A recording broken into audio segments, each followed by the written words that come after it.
விழுப்புரம் மாவட்டம் மலட்டாற்றில் ஏற்பட்ட வெள்ளப்பெருக்கால் கடுமையாக பாதிக்கப்பட்டுள்ள மற்றொரு கிராமம் இருவேல்பட்டு. அங்கு பல வீடுகள் வெள்ளத்தில் முற்றிலுமாக மூழ்கி சேதமடைந்துள்ளன. மழை வெள்ளத்தின் கோரமுகத்தை களத்திலிருந்து பதிவு செய்துள்ளார் செய்தியாளர் முத்துப்பழம்பதி. விழுப்புரம் மாவட்டம் மலட்டாற்றில் ஏற்பட்ட வெள்ளப்பெருக்கு அருகே உள்ள இருவேல்பட்டு கிராமத்தை முற்றிலுமாக சிதைத்து விட்டது என்று சொல்லலாம். இந்த கிராமத்தில் 700க்கும் மேற்பட்ட குடும்ப மக்கள் வசித்து வரும் நிலையில் அதில் 100க்கும் மேற்பட்ட குடும்பங்கள் வீடுகள் முற்றிலுமாக நீரில் மூழ்கியுள்ளது. வீட்டில் இருந்த அனைத்து பொருட்களையும் இழந்துவிட்டு அந்த மக்கள் தவிக்கிறாங்க. நம்ம பார்க்கக்கூடிய காட்சி இருவேல்பட்டு கிராமத்தில் உள்ள மணிகண்டன் காமாட்சி என்பவர் ஒரு வீடு. இந்த வீட்டில் இருந்த அத்தியாவசிய பொருட்கள் அனைத்துமே மழை நீரில் மூழ்கி இருக்கு. இந்த வீட்டில் ஒளிப்பதிவாளர் உதயகுமார் காட்டும் காட்சியில பார்க்கலாம். இந்த வீட்டின் மேற்கூரை வரைக்கும் நேற்று வந்து தண்ணீர் முழுமையாக நிரம்பி இருக்கு. இவங்க உயிரை காப்பாற்றிக்கொள்ள அருகே உள்ள தேசிய நெடுஞ்சாலைகளையும் மண்டபங்களையும் தான் இருந்திருக்காங்க. மீண்டும் வந்து இன்று காலை இந்த வீடை பார்க்கும்போது அவங்க கண்ணீர்ல தவிக்கிறாங்க. ஏன்னா வீட்டில் இருந்த அரிசி, பருப்பு, மளிகை ஜாமான்கள் உள்ளிட்ட அனைத்து பொருட்களுமே மழைநீரில் மூழ்கி நாசமாயிருக்கு. கடந்த 3 நாட்களாக உணவு, குடிநீர் உள்ளிட்ட எந்த பொருட்களும் எந்த ஒரு அத்தியாவசிய தேவையும் கிடைக்காத நிலையில தற்போது நாங்களுக்கு இனி சாப்பாட்டுக்கு என்ன பண்ண போறோம் என்றுதான் அவங்க வேதனையோட தெரிவிக்கிறாங்க. அந்த அளவிற்கு ஒரு கோர தாண்டவத்தை இந்த வெள்ளப்பெருக்கு உங்களுக்கு ஏற்பட்டிருக்கு.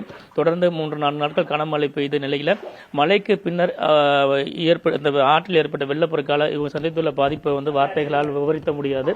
அந்த அளவிற்கான பாதிப்பை சந்திச்சிருக்காங்க. ஒட்டுமொத்தமாக மளிகை ஜாமான்களா இருக்கட்டும், அரிசி, பருப்பா இருக்கட்டும், அனைத்தையுமே அவங்க இழந்துட்டு தவிக்கிறாங்க. இப்ப கூட அந்த அக்கா இருக்காங்க, கேட்போம்.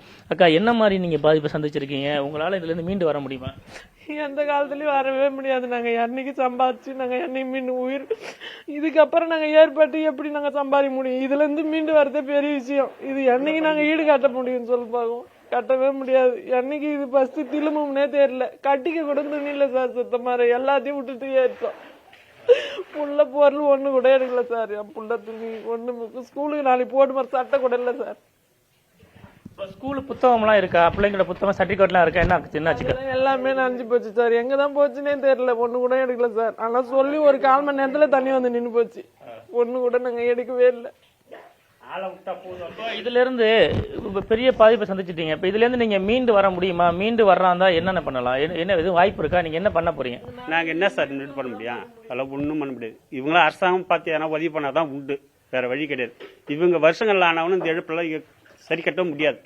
அந்த புள்ள பேரிங் ஸ்கூல்ல ஃபர்ஸ்ட் மார்க் எடுத்த புள்ள அதனுடைய சர்டிஃபிகேட்டு அதனுடைய இதோ ஒன்றும் ஒண்ணு கிடையாது.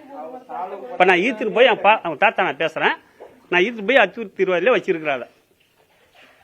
இனிமேட்டு ரொம்ப கஷ்டம் சார். திரும்பி போறதுக்கு பாருங்க சார். உங்க கண் முன்னில பாருங்க எப்படி இருக்குன்னு.